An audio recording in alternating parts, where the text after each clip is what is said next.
I'm your host, James Morgan, and this is History of Cities. Episode 17, Guess Who's Back? Hello, We last left I'm your off host, with James Emperor Morgan, Zeno's triumphant and this return to is History Constantinople of in the year Cities. 477.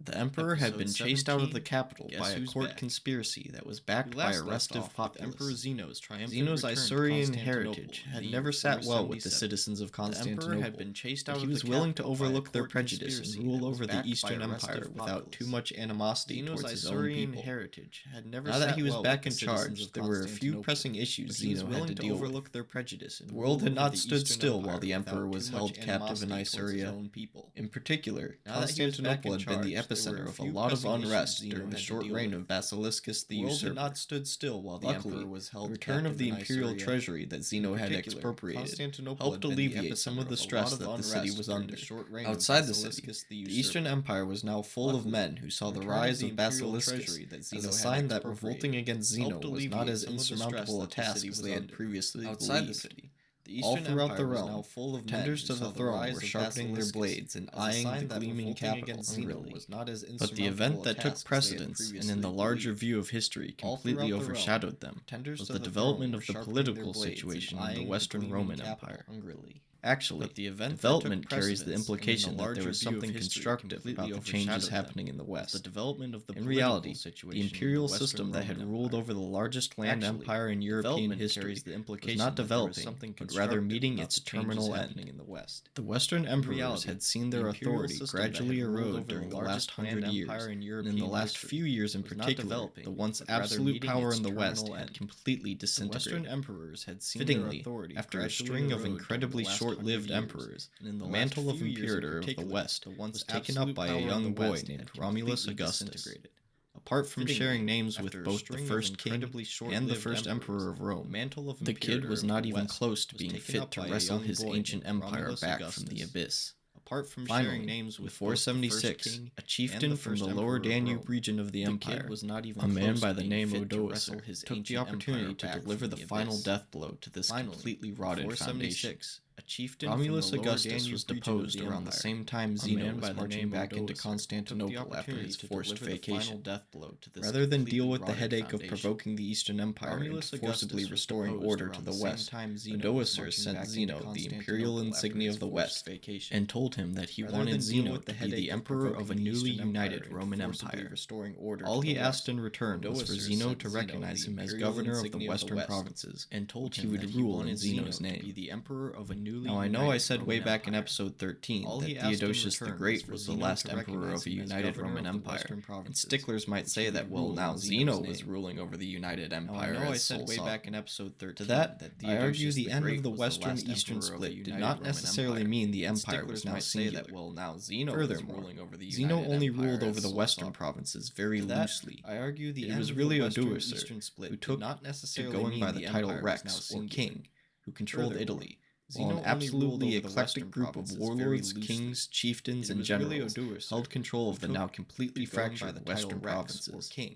Ignoring the pomp and ceremony of handing over the imperial insignia, Europe entered the medieval era looking very similar to how it had been before an upstart city in the middle of Italy had conquered it all. For Zeno and the rest of the Eastern Empire, the situation was unalterable, even if they desired to reign over all of Europe from the shining jewel of Constantinople. They lacked the resources and internal stability to do so, and thus the Western Roman Empire officially was no more, and the prestige of Constantinople, as the only remaining imperial capital in all of Europe, rose dramatically. While politically Constantinople was currently unrivaled, the loss of an emperor in Rome meant that someone had to fill the role of patriarch of a city that, though diminished, still held a place of importance in the mythos of Europe. Naturally, the man to step up to lead Rome into the medieval era was its spiritual leader, the Pontifex Maximus, aka the Pope. This rise in importance of religious leaders would be a defining theme of the burgeoning Middle Ages, and from his seat in Rome, the Pope would play a large role in shaping historical events for the next 1,000 years. Importance of religious leaders. Sometimes this would be in communion with his colleagues in Constantinople, but more often than not, our city will be bitterly opposed to the influence of the head of the Catholic Church. Sometimes, but these are all stories for future episodes. For now, we will return to the year 477 and go step by step through Zeno's second tenure as ruler in Constantinople. These are all stories for future episodes. As I previously said, there were a lot of powerful people throughout the Byzantine Empire who saw Basiliscus' semi-successful revolt as the go-ahead to topple Zeno and claim the title of emperor for themselves. There were a lot of powerful The most dangerous of these claimants resided in Constantinople, right under Zeno's nose. As the go-ahead to No matter how distant their relation to the imperial family, or even past imperial families, of these claimants, Zeno was so disliked by the general populace that any pretense of legitimacy was enough to rouse many supporters. To the imperial family, Zeno may have been the most disliked ruler who was not reported to have done anything too controversial. People just hated him because of his Isaurian heritage. Many supporters. The first major plot during Zeno's second reign was orchestrated by the emperor's brother-in-law, Marcianus. People just hated him. His claim to the throne came from him being the son of the now deceased Western Roman Emperor Anthemius, and the grandson of his namesake, the Byzantine Emperor Marcian. He had tied himself to the current royal family by marrying the sister of Zeno's wife, Anthemius. Marcianus found many disciples in the capital who agreed that he had been wrongfully passed over when Leo I chose his infant grandson to be his successor, rather than the capable and experienced Marcianus. So dissidents and opportunists alike flocked to the banners of Marcianus and his two brothers to be his successor. Even with the popular support he enjoyed, Marcianus knew that the element of surprise was necessary to catch Zeno off guard and end the coup quickly. There was still one group that Zeno was popular with. That was the large Isaurian contingent in the military. If he managed to escape the plotters, as he had done with Basiliscus took the throne, Zeno would be able to rally a massive army and retake Constantinople with ease. In order to prevent this from happening, the plotters organized a two-pronged coup. One group would fight their way through the guards at the imperial palace and capture or kill Zeno. The other would raid the home of Zeno's most powerful ally in the military, the general Ilus. The relationship between Ilus and Zeno was a turbulent one, to be sure, but the plotters did not want to rely on Ilus betraying his fellow Isaurians and joining them.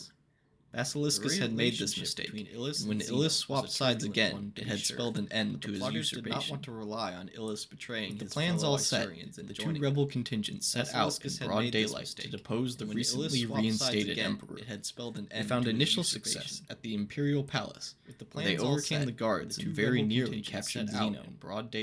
However, the group who were tasked with taking out Ilus completely failed in their mission, and the general was able to make his escape. As night fell, Ilus rallied a small army that had been stationed in the nearby city of Chalcedonia to enter the capital and come to the emperor's aid.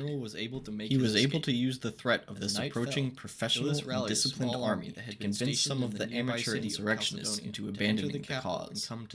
By the time Marcianus received word that the Isaurian army was just outside the city gates, and that his own reinforcements under the command of the Gothic chieftain Theodoric Strabo were nowhere near close enough to aid him, he knew that the jig was up. He and his two brothers sought sanctuary in the Church of the Holy Apostles, but they were swiftly handed over to the emperor. In my opinion, Zeno was well within his right to execute the plotters, or at least have them quietly killed as he had done to Basiliscus and his allies. But despite the fact that the citizenry of the capital portrayed Zeno as a bloodthirsty barbarian, he showed remarkable leniency to his traitorous brother-in-law. He allowed them to go into exile in central Anatolia, where they attempted to break out of their pseudo-prison. They didn't make it far before they were captured by Zeno's forces. But again, the emperor spared their lives and forced Marcianus to choose between becoming a monk or living the rest of his life in a fortress prison. He chose to become a monk, but after a brief stint in a monastery, he once again broke out to rally an army in rebellion.